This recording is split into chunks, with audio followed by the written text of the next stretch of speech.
Operation సింధూర్తో Pak వెన్నులో వణుకు పుట్టించామన్నారు కేంద్ర మంత్రి అమిత్ షా.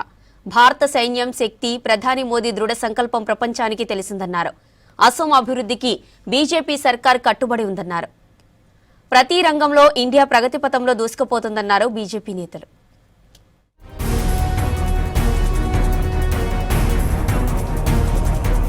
భారత్ పైకి ఉగ్రవాదులను ఎగదోసే దేశాలకు సరైన గుణపాఠం చెప్పామన్నారు కేంద్ర మంత్రి అమిత్ షా.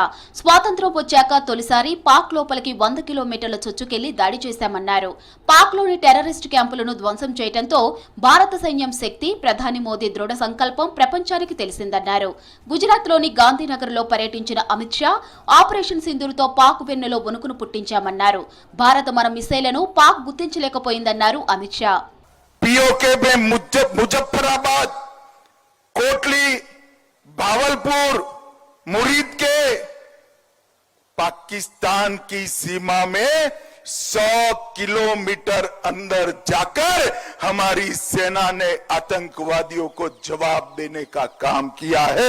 100 किलोमीटर अंदर कई सारे कैंपों में छिपे बैठे थे, वो सबको हमारे बम के धमाकों की गूंज ने स्पष्ट संदेश भेजा है. అస్సాం అభివృద్ధికి బీజేపీ ప్రభుత్వం కట్టుబడి ఉందన్నారు కేంద్ర మంత్రి శివరాజ్ సింగ్ చౌహాన్.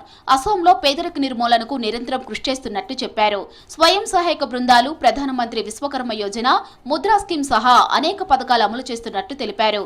అస్సాం రాజధాని గౌహతిలో పర్యటించి చౌహాన్ ప్రజా సంక్షేమమే లక్ష్యంగా ముందుకెళ్తున్నట్లు చెప్పారు.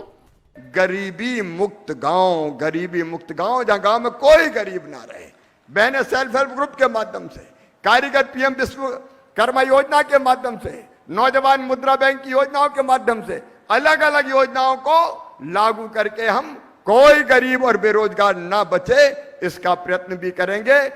ఆపరేషన్ సింధూర్పై ప్రపంచ దేశాలకు వివరించవలసిన అవసరం ఉందన్నారు బీజేపీ ఎంపీ రవిశంకర్ ప్రసాద్. విదేశాలకు వెళ్లే ప్రతినిధుల బృందంలో తనకు అవకాశం లభించడాన్ని స్వాగతించారు. ఉగ్రవాదంపై పోరాటంలో ప్రధాని మోదీ దూరదృష్టితో వ్యవహరిస్తోందన్నారు Ravishankar Prasad. I'm very happy that the Prime Minister has chosen me to lead the delegation. We'll do our best to convey India's strategic position wherein we are all for amity and peace. But we are also very clear that tough action has to be taken against terrorism, which India has shown recently in Pakistan. Bharat ప్రతి రంగంలోనూ అభివృద్ధి చెందుతోందన్నారు RSS chief Mohan Bhagwat.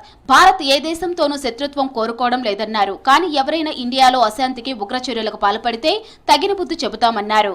మన ఉనికికే ప్రమాదం ఏర్పడితే చూస్తూ ఊరుకోమన్నారు మోహన్ భగవత్.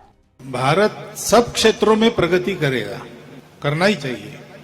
भारत किसी की शत्रुता नहीं करता, लेकिन उसकी शत्रुता करने वाले अगर दुस्साहस करेंगे तो उनको पूरा सबक सिखाने की ताकत भी भारत रखेगा और रखनी चाहिए. परंतु भारत की बात कुछ अलग है. ये भारत दुनिया में जीने के लिए ये करना पड़ता है, इसलिए करता है. ఉగ్రవాదంపై ఎన్డీఏ సర్కార్ అలుపెరకను పోరాటం చేస్తుందన్నారు బీజేపీ నేతలు. ఆపరేషన్ సింధూర్ భవిష్యత్తులోనూ కొనసాగుతుందన్నారు కాషాయ లీడర్లు.